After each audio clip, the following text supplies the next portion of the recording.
membahas mengenai sumber air, kemudian melanjutkan dengan karakteristiknya.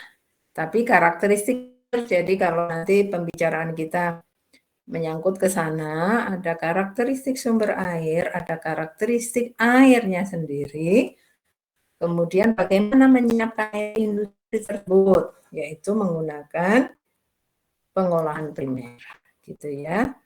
Jadi kalau saya share langsung materi, sebetulnya ini sudah, iya, harusnya keluar di sini, oke. Ya, gambar ini menunjukkan, ya di slide pertama itu secara garis besar,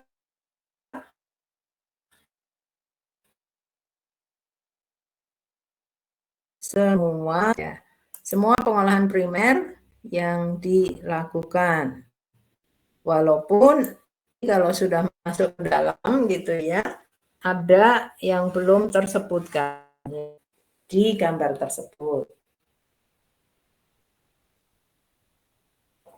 Jadi kalau di awal itu dimulai dengan koagulasi flokulasi, ini sudah masuk ke pengolahan primer kan. Sebelumnya kalau melihat pengolahan pre-nya gitu ya, sebelum pengolahan primer itu kan ada screening gitu ya, ada prasedimentasi, ini langsung ke pengolahan primernya.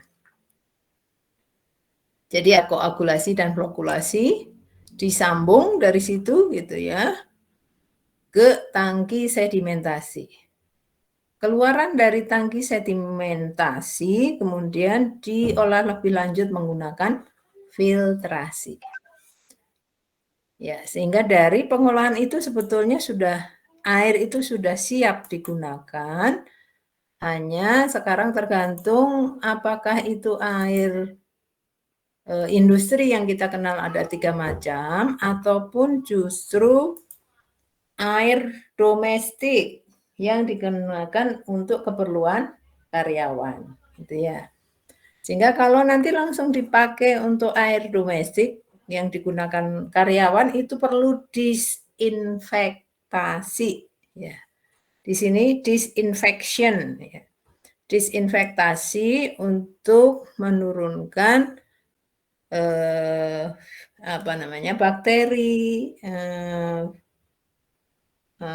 terutama E. coli-nya gitu ya, sehingga air itu siap digunakan sebagai air keperluan karyawan. Jadi apakah disimpan gitu kan, ini disimpan di bawah itu storage atau langsung didistribusikan.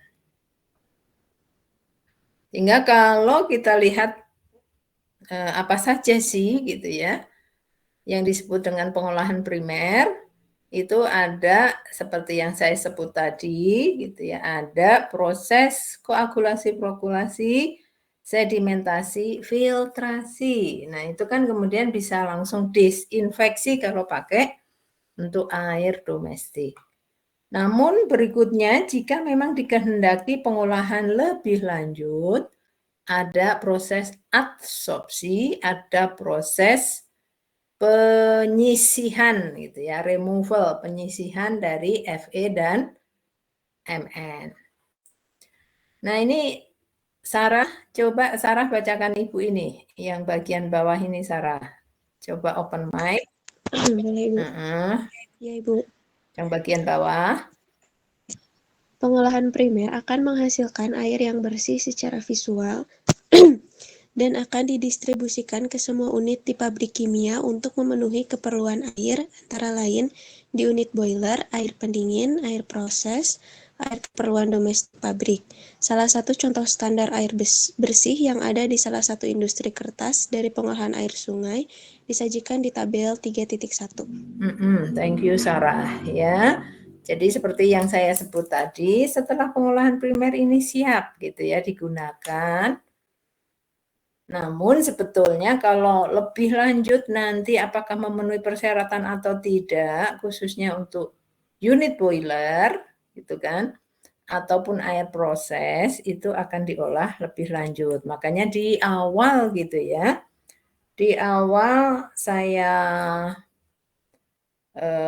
jelaskan bahwa ada pengolahan lanjutan, ya. Sehingga pengolahan primer itu untuk menyiapkan air yang siap diolah lebih lanjut, gitu ya. Ini di kelas 3C dan 3B ada nama double Sarah enggak? Enggak, Ibu. Ini Sarah Oke. pakai 2 device. Oh ya, oke. Jadi ini sebetulnya 31 ya. Nah, kita lihat tabel 31.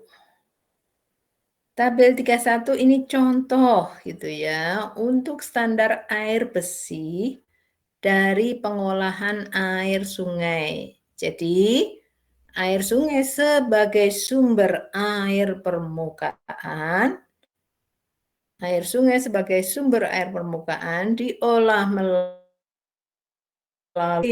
pengolahan primer ya, menghasilkan parameter sebagai berikut. Ya. Parameter sebagai berikut. Jadi, termasuk di situ ada hardness-nya. Hardness itu apa? Alifa masih ingat? Hardness bahasa Indonesianya? Ada total hardness-nya kurang 50 ppm. Masih ingat? Hardness. Parameter yang kita sudah pelajari sebelumnya, di materi sebelumnya. Yang menyebabkan air dengan ketinggian hardness ini, dengan tingginya hardness menyebabkan sabun dipakai banyak gitu ya. Ingat apa? Kesadahan, Bu. Iya, kesadahan. Jadi total kesadahannya kurang dari 150 ppm. Makanya kalian belajar untuk menghitung total hardness gitu kan ya. Sehingga Vero dengan siapa ya penanggung jawab 3B-nya siapa Vero? Vero dan Besti, Bu. Vero dan Besti sudah mengumpulkan tugas ini untuk semua anggota kelasnya. Untuk kelas 3C sudah, Ibu. Saya sudah mengirimkan lewat email. Bestinya gimana? Besti ada nggak di sini? Coba dibantu lihat. Ya, sambil berjalan, bukan hanya kesadahan, tetapi ada silika, klorin, mangan, pH gitu ya, turbidity atau turbiditas, konduktivitas, warna gitu ya, mikroba, Fe, total dissolved solid ataupun suspended solidnya masing-masing ada. Itu untuk air sungai. Ya, contoh dari air sungai. Ya, Besti ada di sini?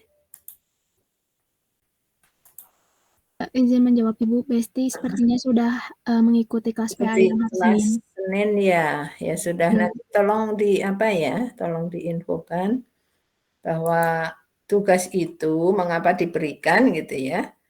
Karena menyangkut ini ya, pengolahan primer itu jika sudah memenuhi syarat seperti ini, misalkan air sungai itu siap digunakan untuk air keperluan industri. Gitu ya. Kalian kan disuruh menghitung total hardness, disuruh menghitung kesetimbangan ion gitu kan ya. Karena memang kalau tidak seimbang ionnya itu yang menyebabkan air itu layak atau tidak layak digunakan. Gitu kan ya. Kita melangkah lebih lanjut ke proses koagulasi flokulasi. Proses koagulasi flokulasi gitu ya. Kalau kalian lihat di gambar bagian atas tertera sebelah kiri gitu ya. Tertera destabilisasi. Ya. Destabilisasi. Ya. Nah, istilah ini itu apa? Sebenarnya yang disebut air sungai itu kan berarti masuknya ke padatan yang ada adalah padatan tersuspensi, makanya dia keruh gitu kan ya. Nah, dalam air menambahkan koloid ya padatan suspensi itu disebut koloid. Kalau ini dan perhatikan di gambar kanannya itu kan ada negatif charge gitu ya. Jadi ada muatan negatif di luar partikel ini. Sehingga antar partikel ini saling tolak menolak. Ya, electrostatic repulsion, dia saling tolak menolak. Jadi artinya dia tuh stabil, tidak mau bergabung. Dia stabil melayang-layang. Dia stabil tidak mau mengendap. Makanya diperlukan destabilisasi. Ya, destabilisasi ya partikel yang saling tolak-menolak ini ditambahkan koagulan. Jadi fungsi koagulan itu mendestabilisasi partikel koloid sehingga ini menempel di koagulan. Ya. Menempel di koagulan dalam proses koagulasi. Nah, proses koagulasi inilah yang bisa membuat partikel koloid saling berikatan dengan koagulan membentuk vlog yang kecil. Ya, jadi ilustrasi gambar di bawahnya ini, gitu kan? Ada Al3+, ini kan tadinya tolak menolak. Ya, kemudian mereka saling mengikatkan dengan Al3+, ya, sehingga terbentuk vlog yang kecil. Yang gambar kanan bawah, gitu kan. Nah, untuk bisa mengendapkan partikel ini, untuk bisa mengendapkan vlog yang sudah terjadi, maka digabungkanlah vlog-vlog kecil itu menjadi vlog yang lebih besar pada penambahan flokulan. Nih ya, gambar bawah. Penambahan flokulan. Jadi kayak jaring ya, diilustrasikan. Tadi partikel koloid sudah diikat oleh koagulan. Kemudian flokulannya mengikat kembali semua vlog-vlog kecil menjadi vlog yang lebih besar. Gitu ya. Jadi proses koagulasi itu membuat vlog-vlog kecil, ya. Kemudian flokulasinya, vlog-vlog yang kecil diikat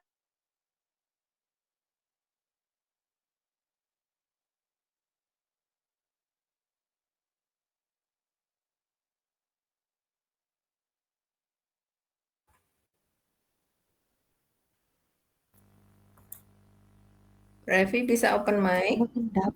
Mengendap, Bu. Iya, agar partikel-partikel koloid yang tadinya itu melayang-layang bisa mengendap. Gitu ya. Jadi ini proses penambahan koagulan dan flokulan. Jadi proses pengendapan secara kimia. Gitu ya. Jadi proses pengendapannya secara apa, Revi? Kimia, Bu. Kalau proses pengendapan secara fisika, saya berikan ke semuanya. Yang pengendapan secara fisika prosesnya apa ya disebutnya? Sedimentasi. Sedimentasi, Bu. Iya, Ihsan dengan Gina ya. Sedimentasi. Kalau secara fisika. Nah, ini kita bicaranya, ini tadi Ihsan dan Gina. Kalau secara kimia, itu dengan penambahan koagulan dan flokulan. Ya, kita lanjut. Contoh reaksinya ini. Ya, ingat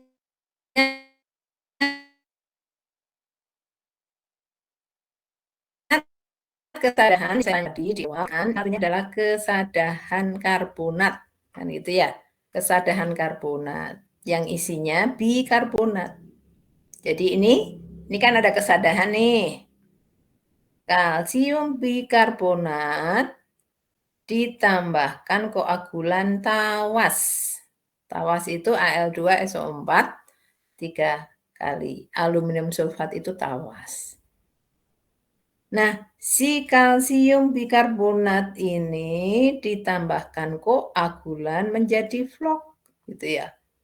Floknya aluminium hidroksida, ya, padatan mengendap, ditambah kalsium sulfat dan CO2. Ya, jadi Al2-nya itu mengikat hidroksida ini. Ya, mengikat hidroksida. Nah, CO3-nya jadi CO2 di situ. Kan gitu ya. Ini untuk koagulan tawas. Bagaimana dengan koagulan yang lain? Contohnya ferisulfat. Ya, ferisulfat ditambahkan kalsium bikarbonat menghasilkan ferihidroksida mengendap CaSO4, kalsium sulfat dan CO2. Ya, ini contoh reaksi koagulasi. Nah, bagaimana dengan flokulasi? Flokulasi itu hanya mengikat gitu ya, jadi tidak terjadi tidak diilustrasikan reaksinya seperti apa. Ya. Nah, kalau gitu ya, dilihat contohnya, ini gambarnya. Tadinya air keruh gitu ya, air keruh sebelah kiri. Ditambahkan koagulan. Ya, koagulannya tawas ataupun feri karbonat tadi gitu ya. Apakah tawas ya, apakah Al2SO4 ataupun ferisulfat ya. Ferisulfat ataupun Al sulfat, aluminium sulfat atau Fe sulfat gitu ya.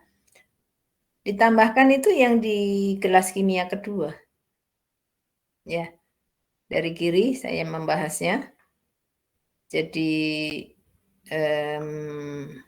air keruh gitu kan yang di apa istilahnya yang dipakai simbol untuk larutan tersuspensi gitu ya, padatan tersuspensi ada di dalamnya, ditambahkan tawas atau ditambahkan ferisulfat itu akan terpisah ya, sehingga di atas cairan bening, di bawahnya padatannya. Jadi hasilnya menjadi air bersih. Ini sebetulnya mungkin kalau kalian yang pakai air sumur gitu ya, pakai penjernihan menggunakan tawas, inilah sebetulnya yang terjadi. Jadi akan terjadi vlog besar sehingga mudah mengendap. Gitu ya. Kita lanjut. Dalam pemilihan koagulan, hal yang perlu dipertimbangkan adalah kemudahan pengelolaan lumpur yang dihasilkan. Jadi tadi kan penambahan bahan kimia menyebabkan lumpur, pengendapan gitu ya. Pengelolaannya mudah atau tidak itu yang diutamakan. Nah, bagaimana memilih jenis ataupun menentukan dosis koagulan ini yang kalian praktikum di PLI. Ya, praktikum di PLI, pengolahan limbah industri. Jadi dengan penambahan koagulan dan flokulan akan bisa ditentukan jenisnya yang mana sih gitu ya, dosisnya seberapa dengan cara menggunakan uji jar ya, uji jar atau jar tes di lab gitu ya, jar tes di lab. Oke, sekarang Ibu minta tolong Fatiyatu. Fatiyatu bacakan yang contoh koagulan dan keterangannya.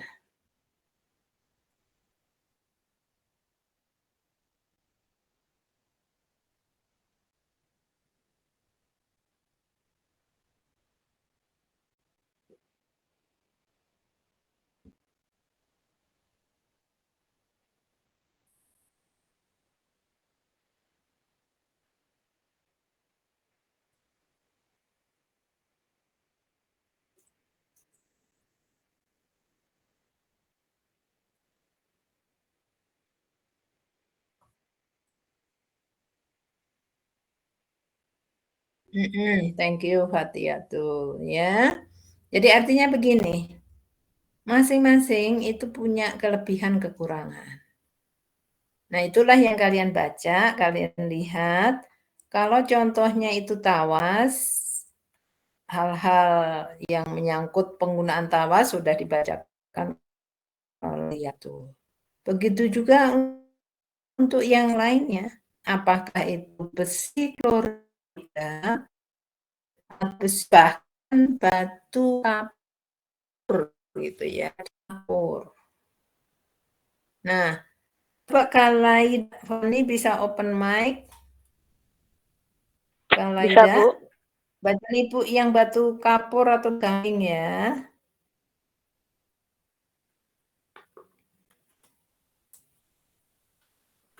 Untuk nama senyawanya itu batu gamping atau kapur.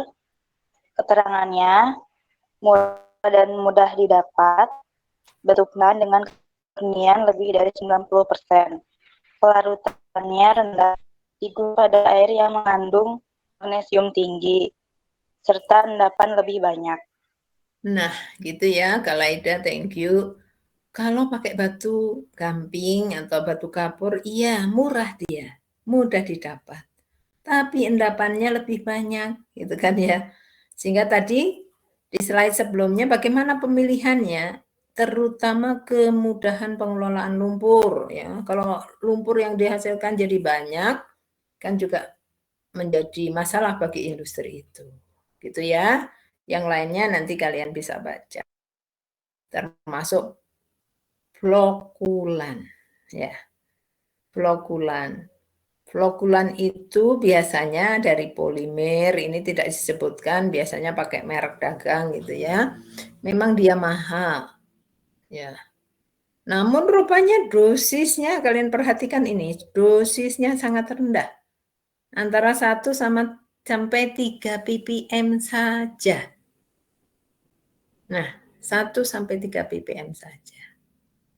Jadi, masing-masing perlu diperhatikan ya.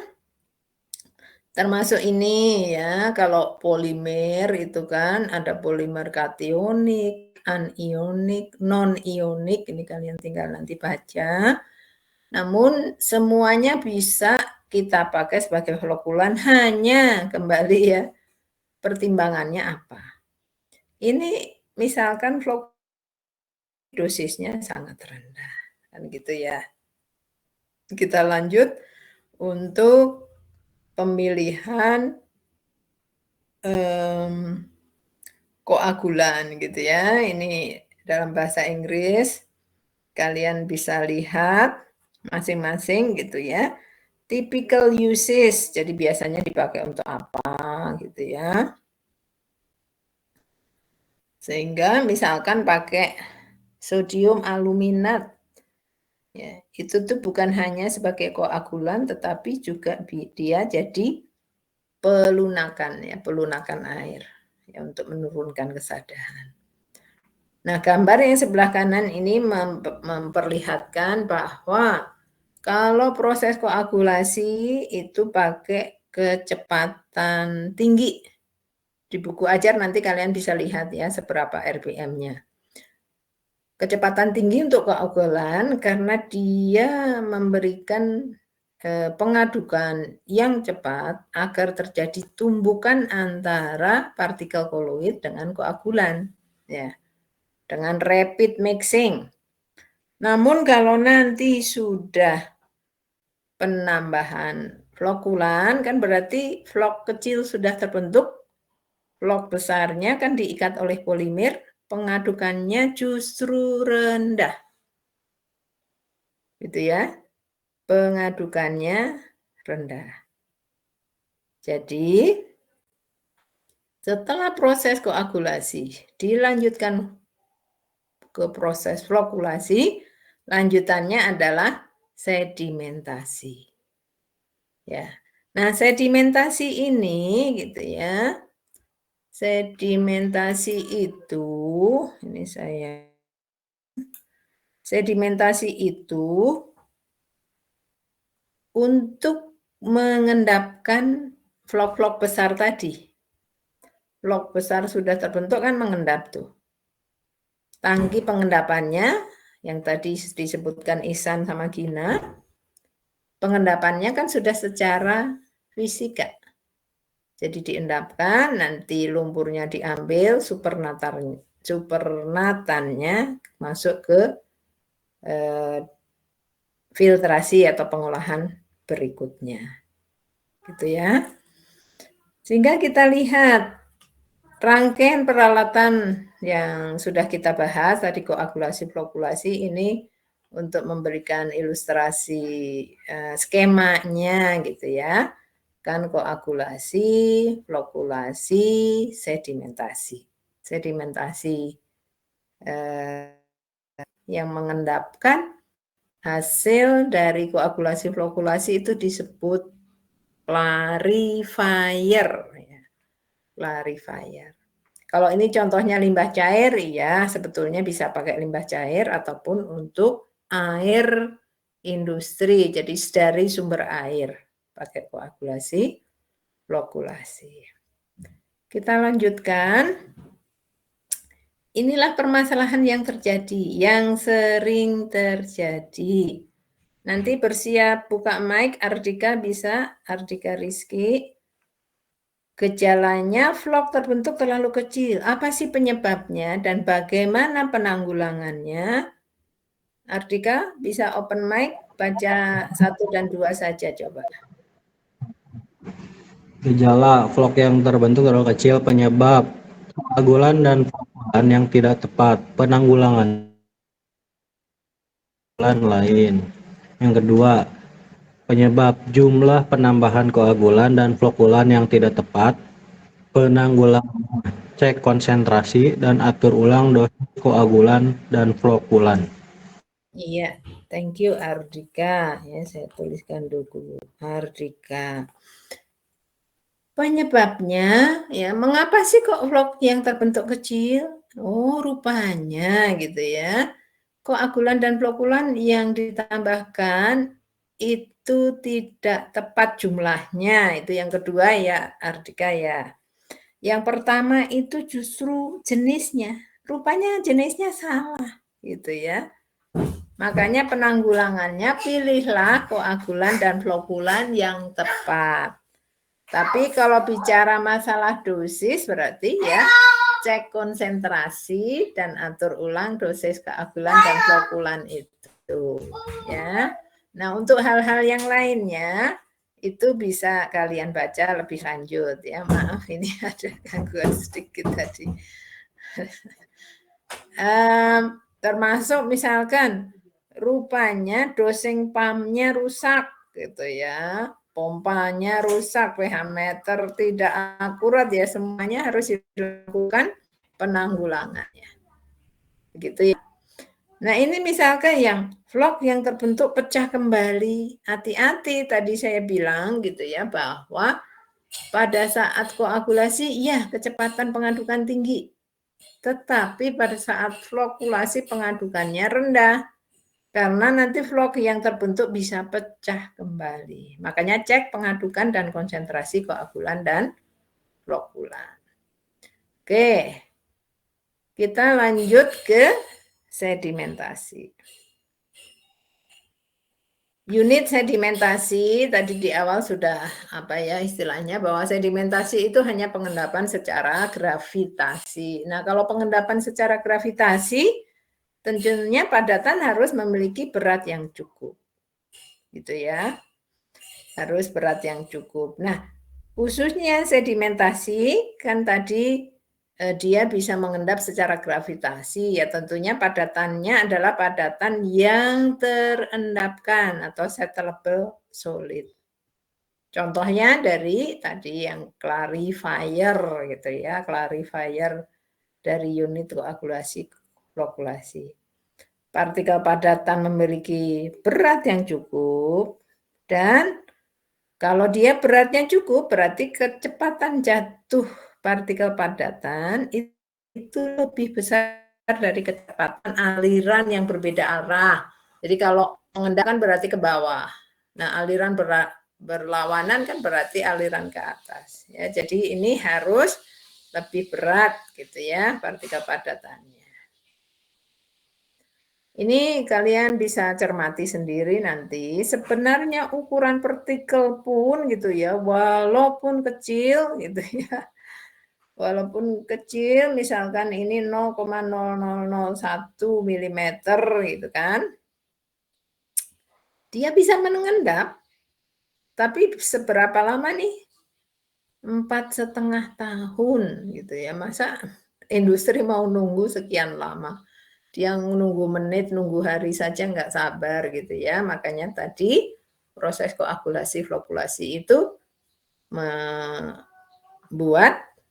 kecepatan pengendapannya lebih besar, termasuk ini sedimentasinya. Ya, sedimentasi tentu diharapkan settleable solid, padat terendapkan bisa mengendap. Ini untuk memberikan contoh ya diameter partikelnya. Ini loh partikel terlarut. Ini partikel tersuspensi, ini partikel terendapkan. Yang saya suruh menghafal gitu ya, kalian cukup menghafal partikel tersuspensi saja. Masih ada yang ingat nggak?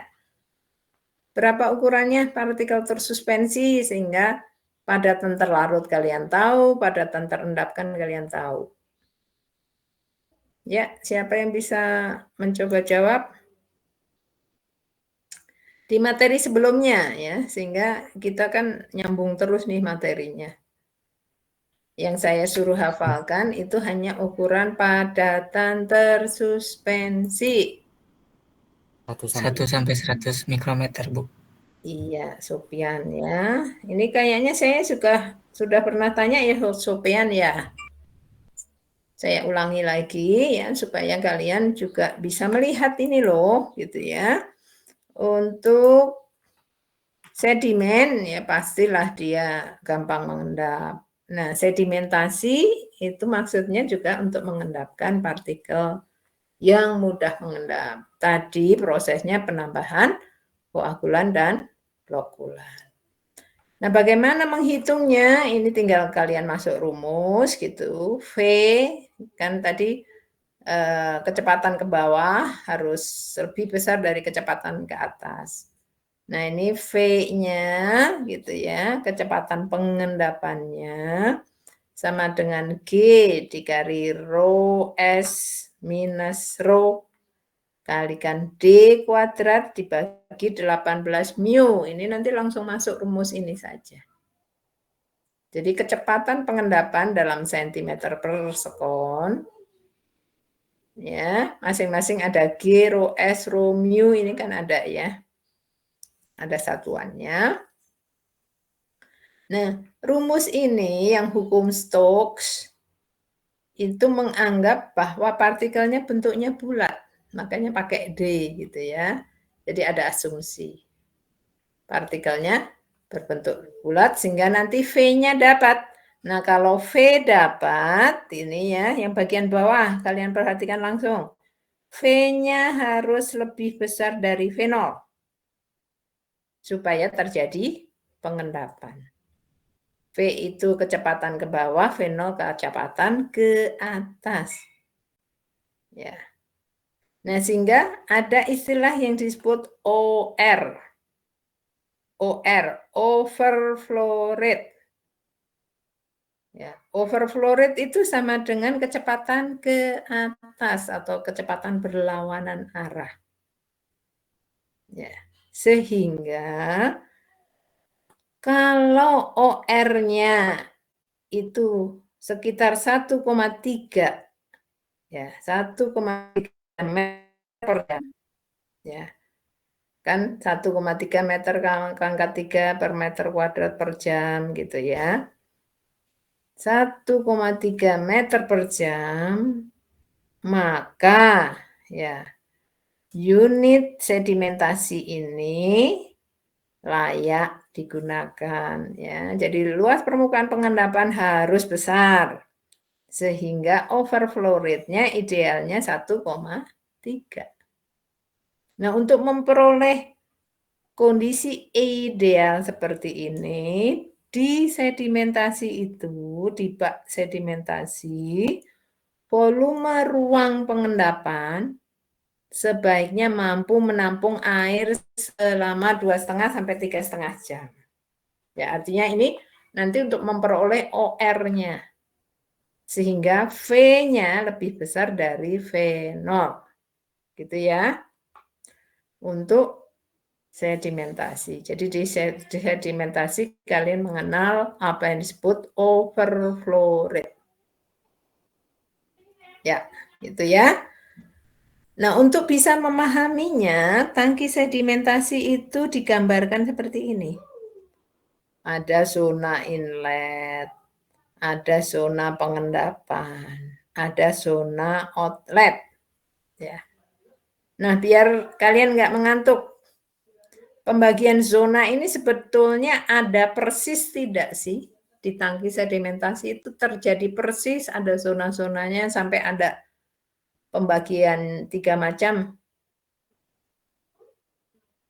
Sok, siapa mau coba jawab? Apakah di tangki sedimentasi itu benar-benar terlihat, oh ini zona inlet, oh ini zona settling, ini zona outlet? Ya? Siapa mau jawab? Ini ada tertulis juga ya di sini sebetulnya. Pembagian tangki sedimentasi. Ya. Siapa mau jawab? Mau coba jawab? Ini sudah tidur semua atau seperti apa? Ya ada Bu. Nah, Ihsan gimana Ihsan? Ya hanya imajinasi kan ini. Imajiner gitu kan, imajinasi saja. Jadi sebenarnya nggak ada, cuman untuk mempermudah pemahaman kalian, ini loh gitu ya, zona inlet, zona pengendapan, dan zona outlet. Nah, kalau tadi di slide sebelumnya itu ada ruang pengendapan gitu ya, ruang pengendapan, sekarang kalian cermati ruang pengendapan. Kansa, Ibu bisa minta tolong Kansa? Bisa Ibu. Open mic. Tolong bacakan Ibu ini. Apa sih yang harus kita cermati di ruang endapan lumpur? Jadi yang harus dicermati dalam ruang endapan lumpur itu, yang pertama volume ruang endapan lumpur. Sebaiknya dapat menampung lumpur selama 12 jam. Waktu dibatasi agar lumpur tidak terlalu lama berada di dasar tangki pengendap. Yang kedua, dasar ruang endapan lumpur sebaiknya memiliki kemiringan yang cukup agar endapan lumpur dapat bergerak turun ke bagian outlet lumpur tangki pengendap. Yang ketiga, gerakan endapan lumpur dibantu dengan suatu alat penyapu lumpur atau scraper yang bergerak menyapu bagian dasar tangki pengendap menuju bagian outlet lumpur dengan kecepatan 2-8 rph. Terima kasih Kansa. Ya, jadi tadi tuh ada pembagian imajiner gitu kan, ada inlet zone, settling zone, outlet zone gitu kan. Namun yang jelas bahwa yang perlu diperhatikan di ruang pengendapan itu volume ruang pengendapan itu bisa menampung lumpur selama 12 jam. Ya, jadi kan itu datang terus kan, ngalir secara kontinu, dia bisa menampung 12 jam. Volume ruang endapan lumpur. Ya, hati-hati ya dengan yang ini. Ya. Kalau ini OR ya. Yang tadi di ruang pengendapan ini ya, volume ruang pengendapan mampu menampung air selama gitu ya. Ini tuh untuk mendapatkan ideal OR-nya. Ya, ideal OR-nya. Ya. Namun di sini gitu ya, untuk yang volume ruang endapan lumpur itu bahkan dianjurkan bisa nampung 12 jam.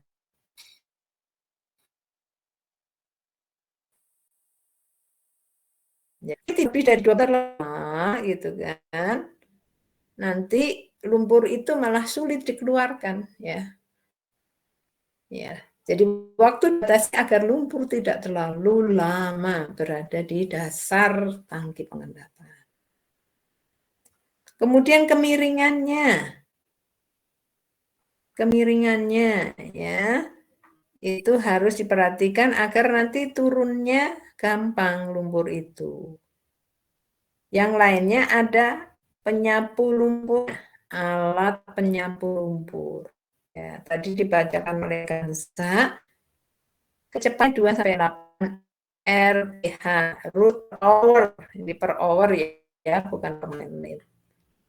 Ya, jadi gerakannya pelan gitu ya, tapi dia menyapu lumpur tersebut. Kita lanjut ya, sedikit lagi. Ini ilustrasi clarifier. Nah, siapa tadi yang perhatikan Ibu bilang clarifier itu sebetulnya tangki apa sih? Ada yang mau jawab? Clarifier. Ya, Mike yang mau nyoba. Ini tuh ilustrasinya kan ada yang masuk ke sana kemudian didistribusikan kembali di bawahnya. Ini penyapu gitu ya, penyapu lumpurnya. Jadi clarifier biasa disebut secondary clarifier itu apa? Siapa yang mau nyoba? Nah, yang perhatikan tadi ya. Ini tangki Tangki pengendapan atau yang disebut dengan tangki sedimentasi gitu ya. Oke, thank you Iksan ya. Tangki sedimentasi ya disebut clarifier. Ya ini nanti kalau kalian di awal kan ada sedimentasi primer misalkan ya. Itu kan prasedimentasi. Kemudian ada sedimentasi sekunder atau secondary clarifier. Itu tangki sedimentasi yang mengendapkan hasil koagulasi dan flokulasi. Lumpur diendapkan di sini. Ya, inilah contohnya. Ya, tadi ya, baknya yang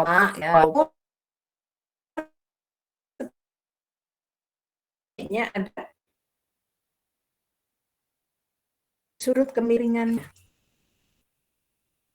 Miring ya, lumpurnya bisa turun ke bawah. Ya. Yang gambar muter-muter ini loh, ini masuk ke atas gitu ya. Kemudian kan didistribusikan tuh ya.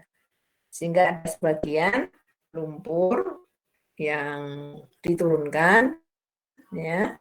Ada yang kemudian kalau nanti fungsi sebagai limbah gitu ya dikembalikan ke aerasi gitu ya, ke aerasi. Jadi ini tadi imajiner ya, batas-batas imajiner, ada inlet zone, settling zone, outer zone. Ya. Yang gambar paling bawah ini terlihat scrapernya, ya, scraper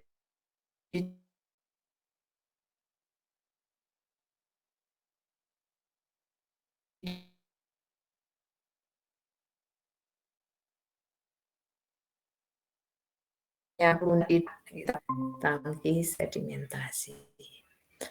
Oke, dengan demikian kita sudah selesai dalam bahasan pengolahan primer yang pertama. Ya, jadi tadi sudah berkontribusi ya. Ada Sarah, ada Vero, ada Revi, ada Ihsan, Gina, Fatiyatu, Laida, Ardika, Sopian, dan Kansa. Ya, sebelum saya tutup, ada lagi yang mau berkontribusi. Apa saja yang kita bahas malam ini? Buat summary-nya.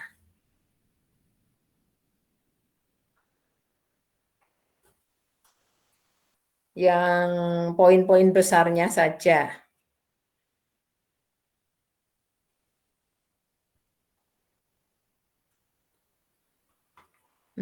Ada yang berkontribusi?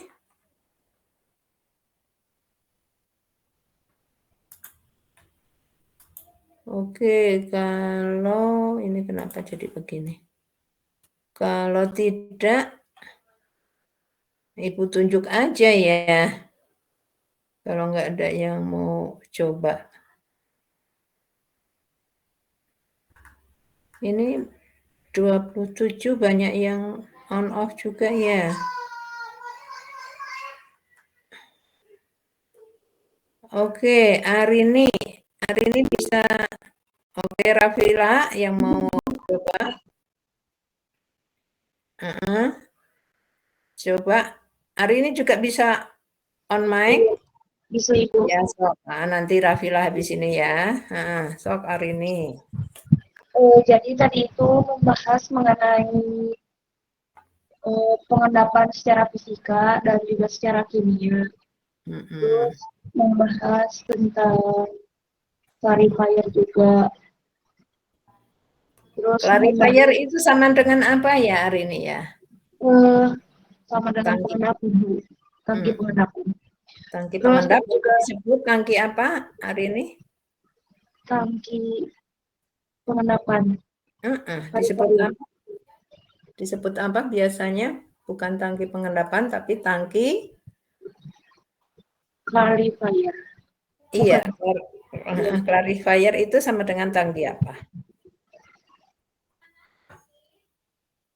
Tadi yang disebutkan siapa tadi yang nyebutin ya? Ardika ya? Tangki pengendapan atau tangki sedimentasi.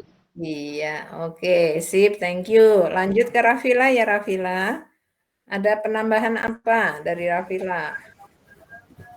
Iya Ibu, izin melengkapi terkait materi kali ini, pembahasan tentang pengolahan primer.